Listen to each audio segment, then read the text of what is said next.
The Gulf and Ship Island Railroad was constructed in the state of Mississippi, USA, at the turn of the 20th century to open a vast expanse of southern yellow pine forests for commercial harvest. In spite of economic uncertainty, entrepreneurs William H.Hardy and Joseph T.Jones successfully completed railroad construction. The railroad resulted in the development of a seaport and expansion of cities along its route. Railroad charter. The Gulf and Ship Island Railroad was developed under 3 charters provided by the Mississippi State Legislature. The first charter was given in 1850, followed by a second in 1856.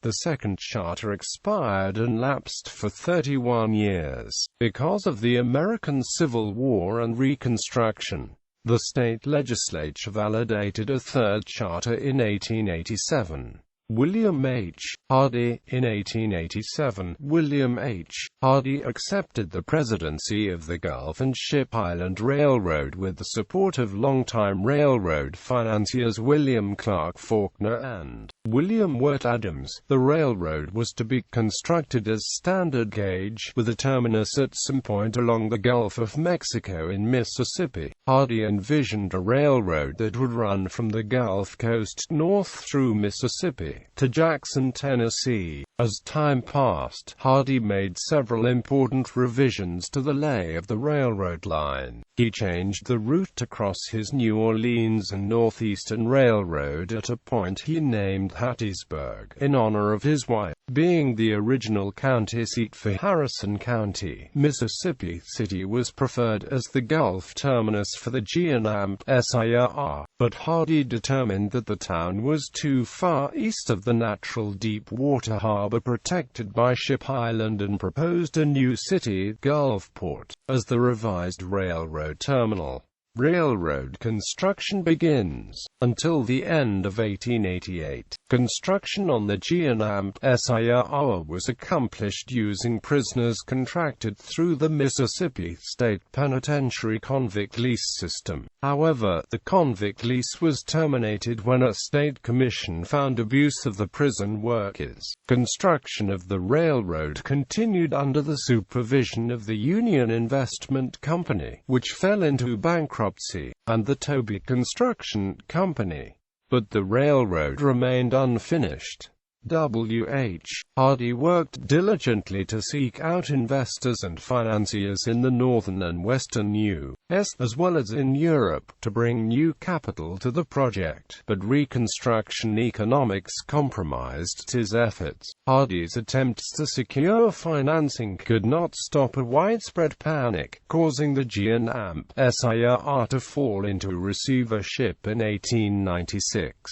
Joseph D. Jones. By the late 1800s, Joseph D. Jones had made a fortune in oil wells and oil pipelines in Pennsylvania and West Virginia. He heard of the potential for investment in the bankrupt railroad being constructed in Mississippi that included 63,000 acres of timberland, as well as another 400,000 acres of timberland available for harvest. Jones, along with other investors, formed the Bradford Construction Company to buy the bankrupt railroad and pursue the investment opportunity in Mississippi. The longest section of the GNAMP-SIR was completed by the Bradford Construction Company of Pennsylvania under the leadership and financing of J.T. Jones. In 1901, Jones bought out his partners, and the Bradford Construction Company merged with the Gulf and Ship Island Railroad Company. In need of a residence on the Gulf Coast, Jones had the Great Southern Hotel constructed at Gulfport. Nearby, a new office building was constructed for the Gulf and Ship Island Railroad Company. Although the GNAMP-SIR Company changed hands to Joseph T. Jones,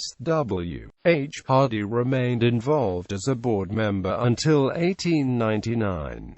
In 1895, Hardy was elected to the Mississippi State Legislature, which kept him at the state capitol in Jackson, precluding his involvement with the railroad. Railroad location. On January 1, 1897, the railroad was completed between Gulfport and Hattiesburg. Another 3.5 years would pass before the railroad opened between Hattiesburg and Jackson. The Gulf and Ship Island Railroad operated exclusively in the state of Mississippi. The company owned approximately 160 miles of standard gauge main rail line, 147 miles of branch lines and 106 miles of track in Gulfport. The primary rail line began at Gulfport and extended northward to Jackson, Mississippi, with branch lines connected to the towns of Maxey, Mendenhall, and Laurel. Additional rail lines extended to the towns of Pontich and Ripley and into territory adjacent to the Tennessee River in the northeastern portion of Mississippi. The G&M-SIR opened a vast resource of southern yellow pines for harvest. Logging and lumber companies sprang up in towns along the rail line and used the railroad to transport logs to sawmills and lumber to markets. By 1902, the 74 miles of G&M-SIR between Gulfport and Hattiesburg averaged one sawmill and one turpentine distillery every 3 miles. In 1907 alone, about 800 million board feet of southern yellow pine lumber was transported on the G&M-SIR. Exports and imports. The G&M-SIR company controlled a 6-mile-long channel in the Gulf of Mexico that connected the mainland to Ship Island. Dredging of a shipping channel was completed by the S.